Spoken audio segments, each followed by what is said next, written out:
Chantez avec moi. J'ai connu souvent dans ma vie ces moments durs où je me suis enfermé sur moi-même avec tous mes problèmes, en pensant que jamais je ne m'en sortirai. Quand l'épreuve survient dans une vie, les mots parfois sont pour consoler un cœur qui est brisé de douleur. Jésus seul peut me donner le bonheur.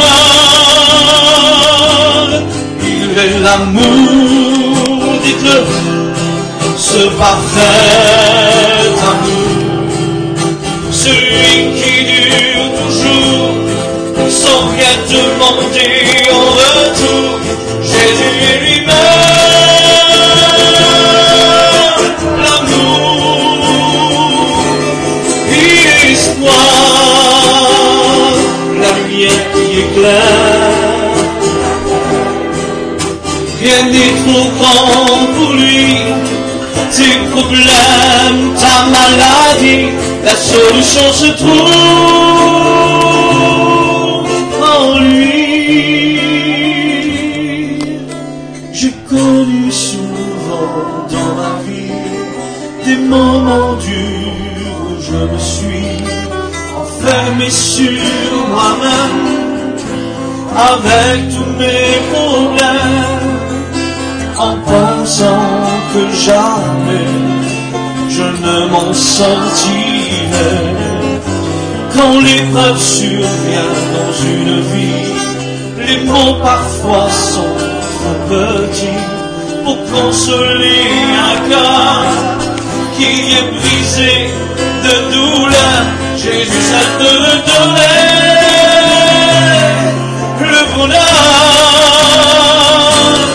Il est l'amour, le parfait amour, celui qui dure toujours sans rien demander en retour. Jésus est lui-même l'amour, il est l'espoir, la lumière qui éclaire la terre. Rien n'est trop grand pour lui, tes problèmes, ta maladie, la solution se trouve. En plus, ça n'a jamais existé, hein, c'est une bête mythique, on va dire. Et puis, il est comparé à un dragon. Et puis, on voit aussi qu'il est comparé comme le lion, rugissant, qui cherche autour, qui pourra dévorer un dragon.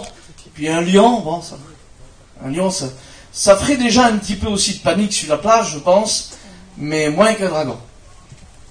Et puis en Éden, c'est un serpent. Diminue. C'est un serpent en Éden. Plusieurs façons comme ça. Puis un serpent, il y en avait un là ce soir, certainement, comme la petite grenouille. Il y avait des frères courageux qui avaient essayé de l'attraper, le jeter dehors. Hein. Ça fait peur encore. Ça peut tuer. Mais bon, c'est un serpent. Et puis dans la parabole du semeur, c'est un petit oiseau. Puis s'il y avait un petit oiseau ce soir, il ne nous dérangerait pas si tard. Et bien des fois, le diable, sous l'apparence d'un petit oiseau, vient prendre les bénédictions de nos cœurs. Faisons attention, mes frères et sœurs. Des fois, c'est rien, comme le frère disait, on est distrait, mais ça enlève le message que Dieu avait mis dans un cœur. Alors ne soyons pas distraits, faisons attention. C'est pas toujours la faute au diable. C'est quelquefois la nôtre. Ça ne fait pas de nous des diables, mais c'est des fois la nôtre, on a été distrait. On n'a pas fait attention à la valeur des moments. Est-ce qu'elle a une valeur, cette réunion? Je le crois de tout mon cœur, moi.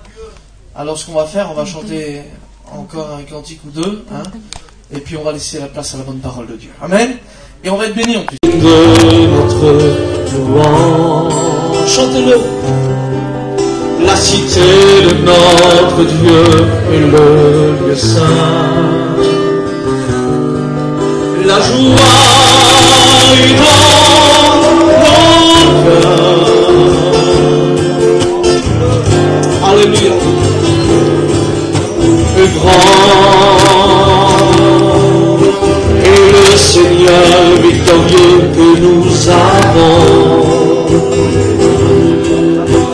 sur l'ennemi nous aide à triompher. Et nous prosternons. On veut le faire ensemble. Seigneur, nous voulons élever ton nom. Nous voulons te remercier pour ce que tu as fait. Seigneur, nous nous confions dans ton amour. Toi seul tu es le Dieu éternel, ici et sur la terre et dans le ciel.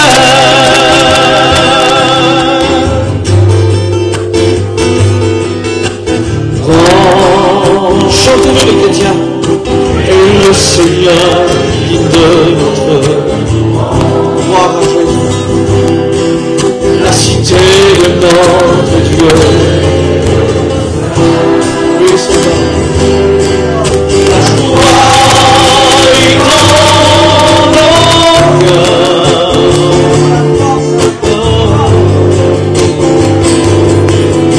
Le grand, oui, les grands sauveurs, tant Dieu que nous avons, et sur l'ennemi nous aide à triompher.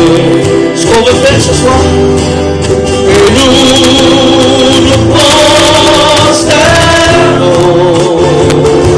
Et ton Église, Seigneur, Seigneur, nous voulons élever ton nom. Nous voulons te remercier pour ce que tu as fait. Seigneur, nous nous confions dans ton amour. Seul tu es le Dieu éternel, ici et sur la terre et dans le ciel. Dans le ciel. On écoute la sœur. Amen.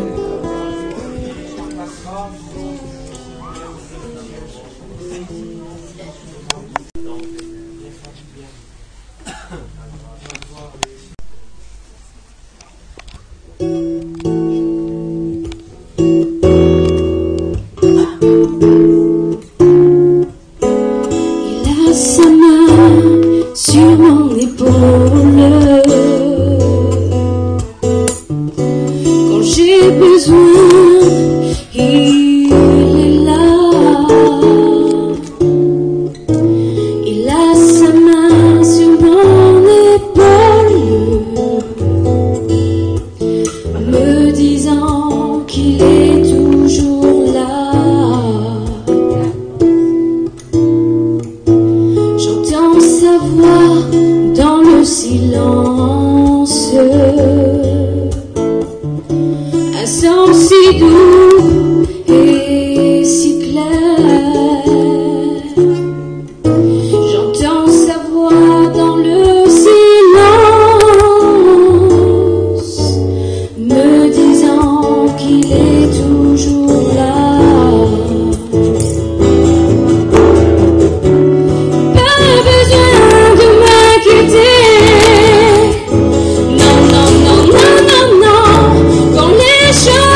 Quand j'ai besoin qu'il est là, il a sa main sur mon épaule, me disant qu'il est toujours là, rappelant qu'il est toujours là.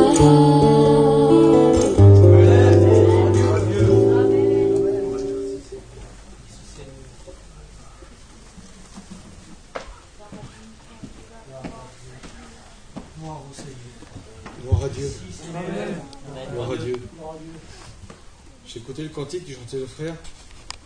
Grand est le Seigneur, digne de notre louange. Nous sommes là, vous savez, et nous disons qu'il est grand. Grand est le Seigneur. Et Jésus nous répond directement. Il nous dit, j'ai la main sur ton épaule. Parce qu'il dit, je suis fier que tu es là.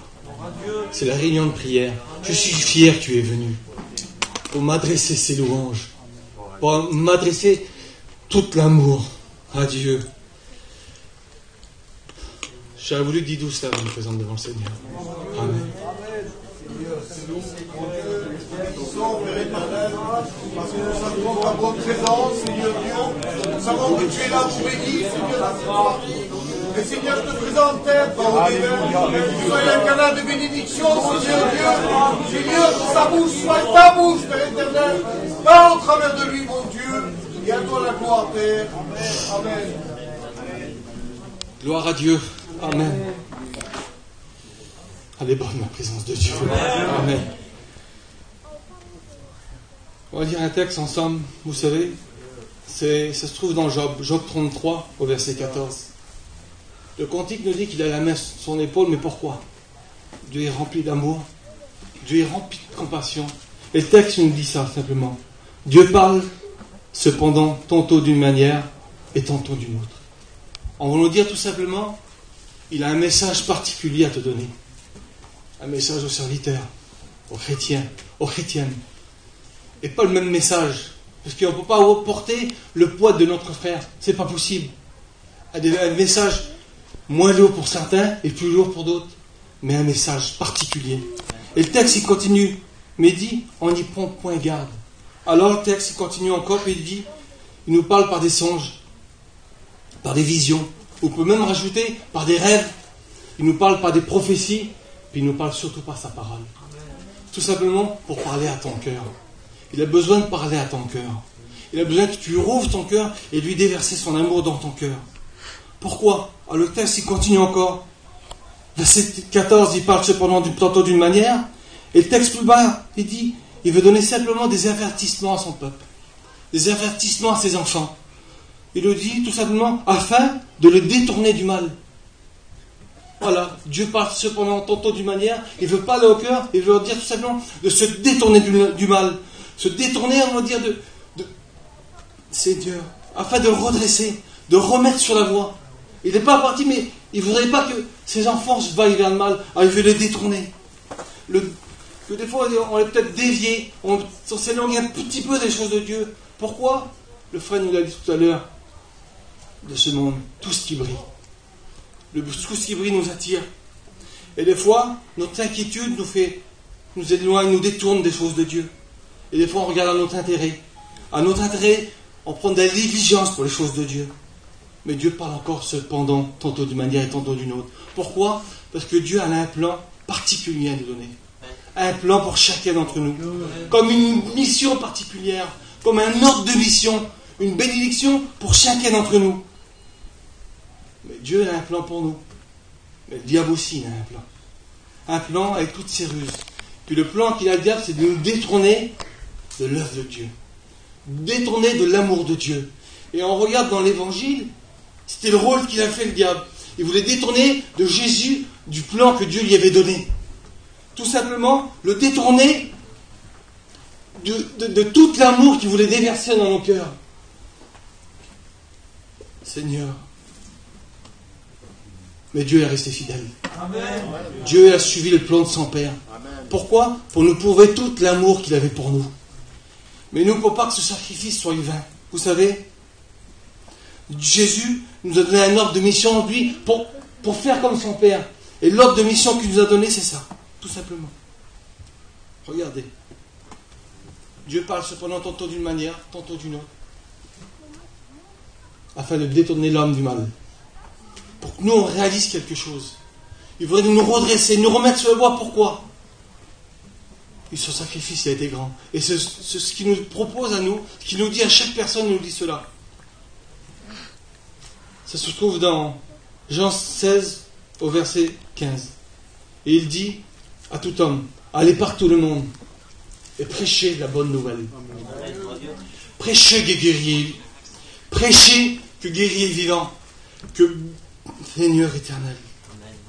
Je vais être simple, je vais être tellement simple. Écoutez-moi. Il ne dit pas simplement à ses serviteurs de prêcher, mais il dit à tous ses enfants, témoignez, chantez-le, proclamez-le, portez-le que Jésus est vivant, que Jésus sauve, que Jésus délivre, que Jésus guérit et que Jésus donne la paix. Voilà ce que Jésus veut nous qu'on aille nous. Amen. C'est pour ça que... Pourquoi nous dit tout ça alors? Yacham, pourquoi? Pourquoi qu'il nous dit à nous que porter la bonne nouvelle à tous ses enfants?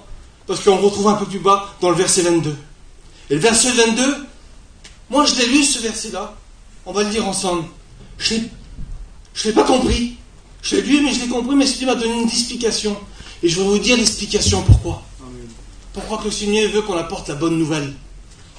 On va le lire ensemble.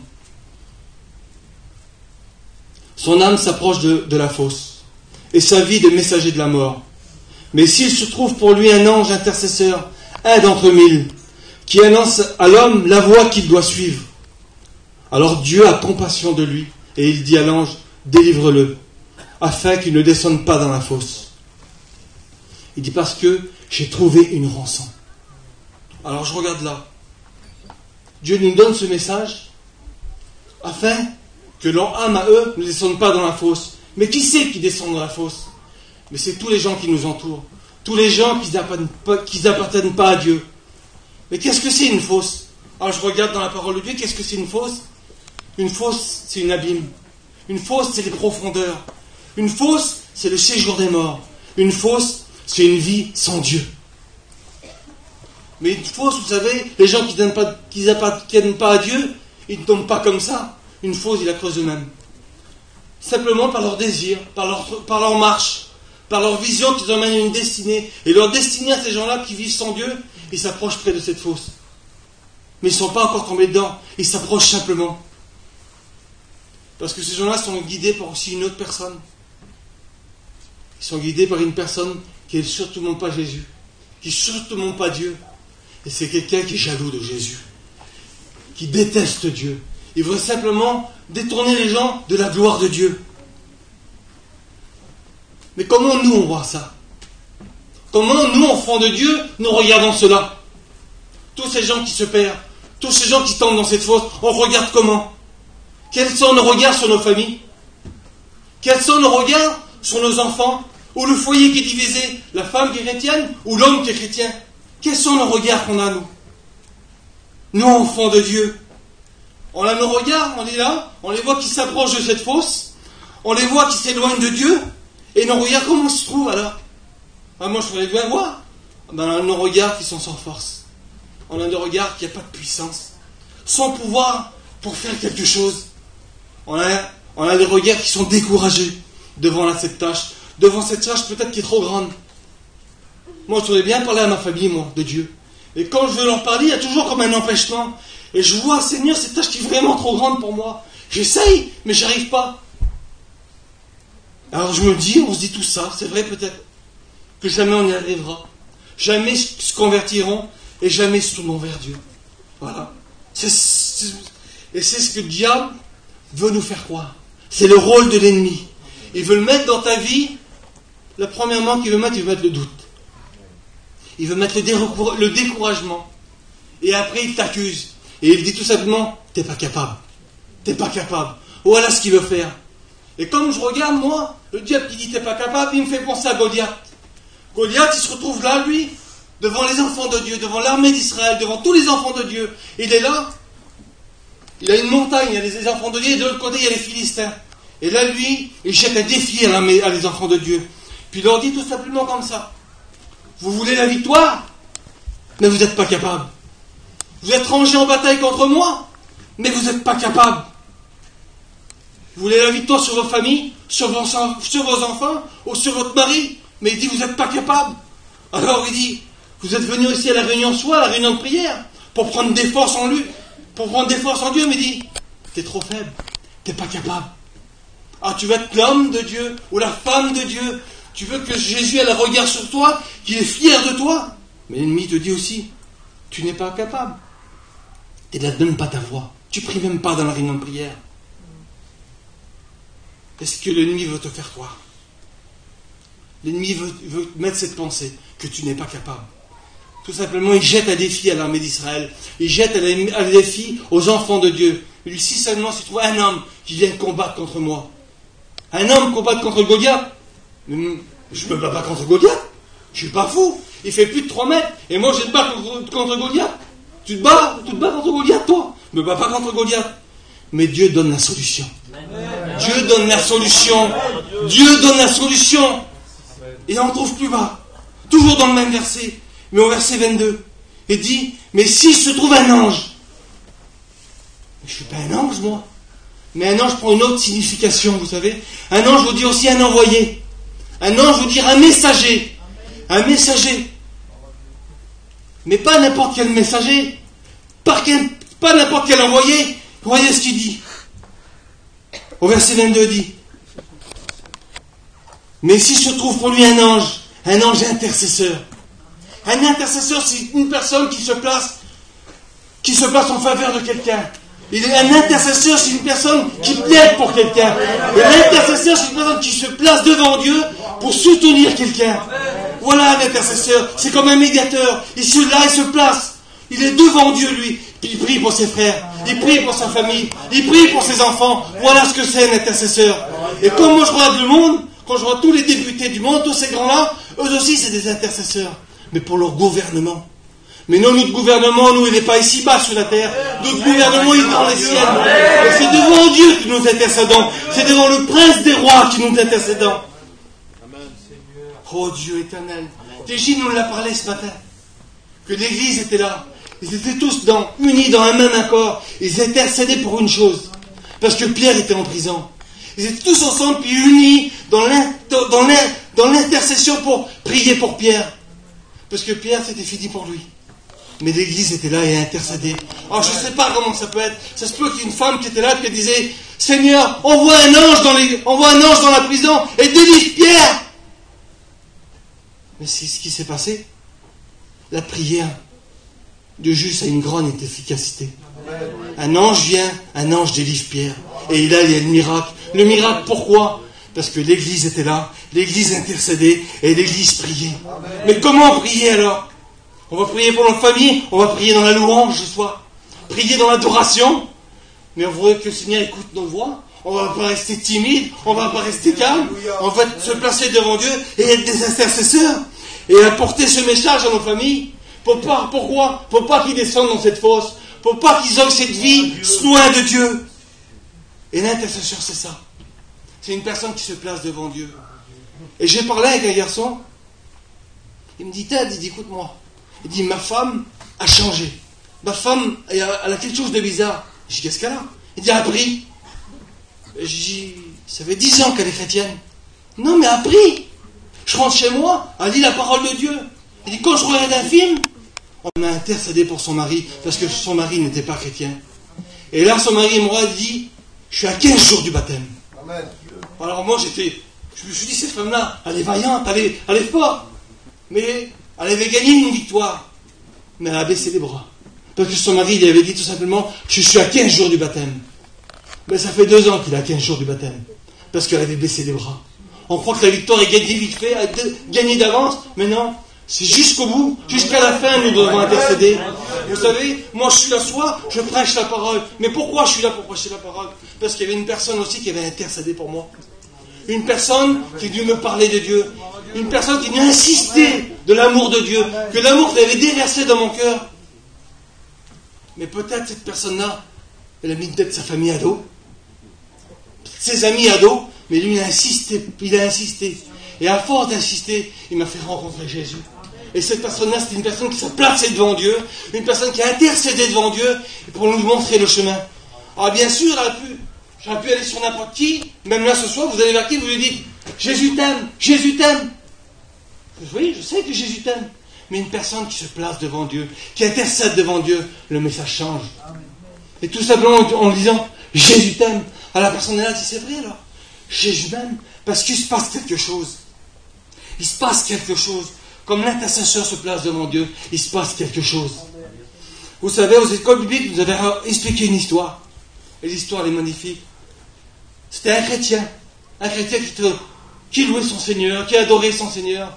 Et son voisin qui était très jaloux sur lui. Et tous les matins, il venait, il mettait des poubelles devant chez lui. Et il mettait des poubelles devant chez lui.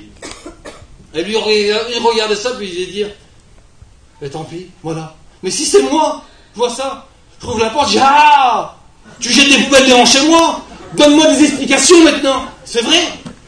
Je suis un chrétien, je te ris pas dessus, mais donne-moi des explications. Mais l'intercesseur, il dit rien, lui. Alléluia.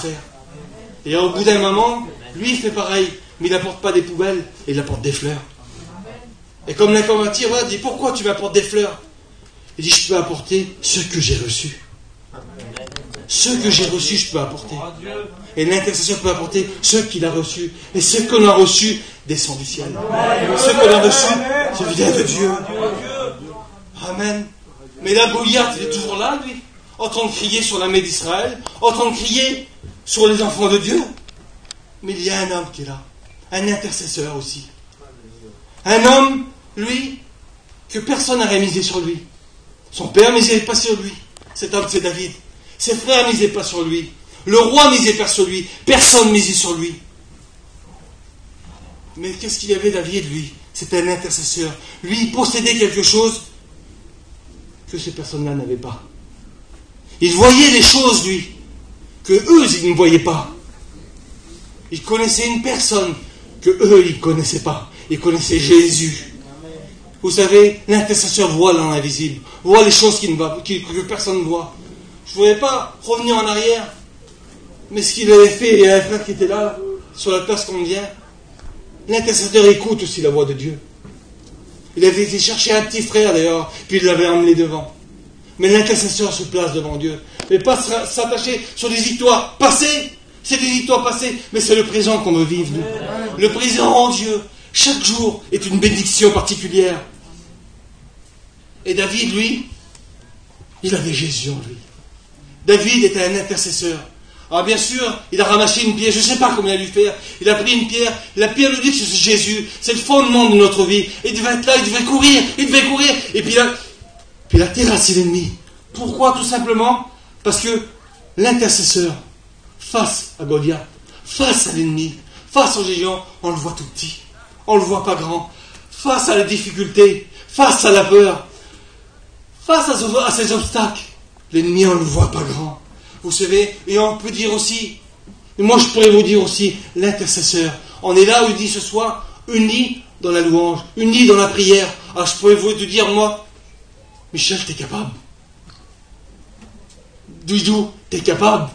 Faut pas le croire à lui. Dans ta maladie, t'es capable. Parce que rien n'est impossible à Dieu. Dans ta inquiétude, t'es capable. Dans ton foyer, t'es capable. Oh Dieu, pour ton mari, tu es capable.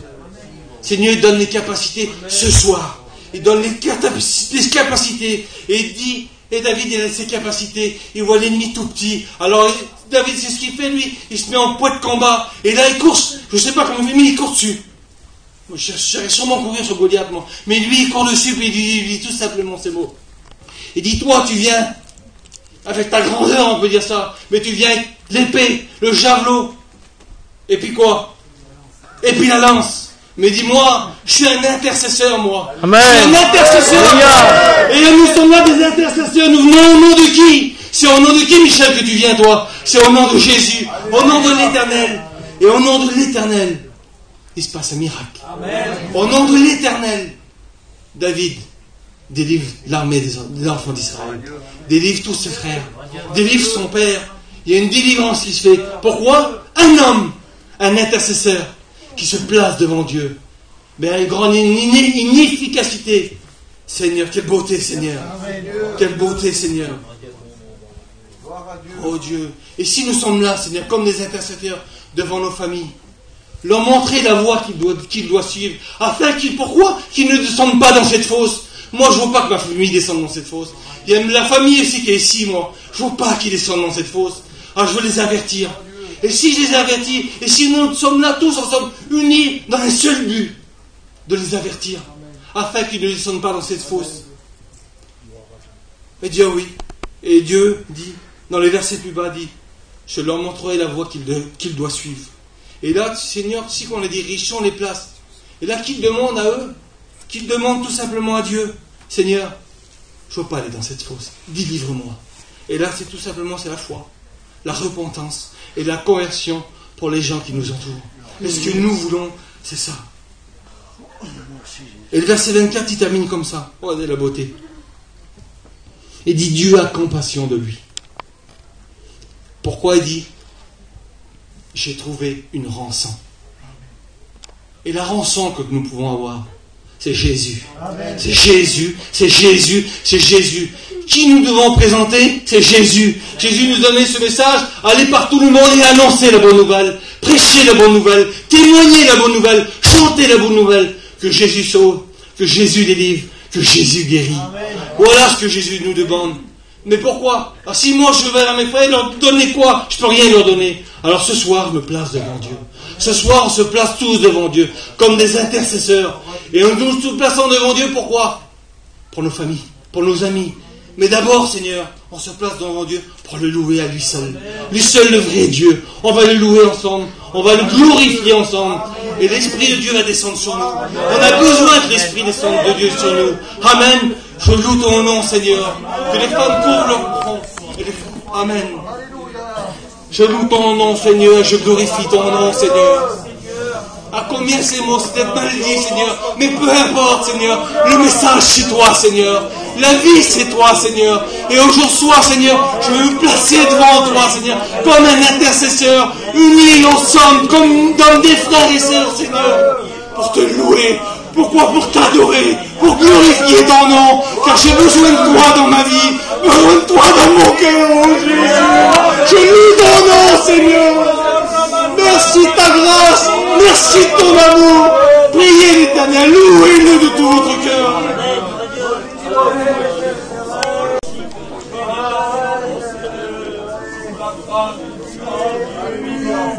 La parole de Dieu, merci pour ta grâce, Seigneur, pour toi. Merci pour le message du Seigneur. Seigneur, nous voulons être des hommes et des femmes qui intercèdent en faveur de ceux qui sont perdus parmi nous, qui intercèdent en faveur de ceux qui livrent un combat parmi nous. Nous voulons nous lever en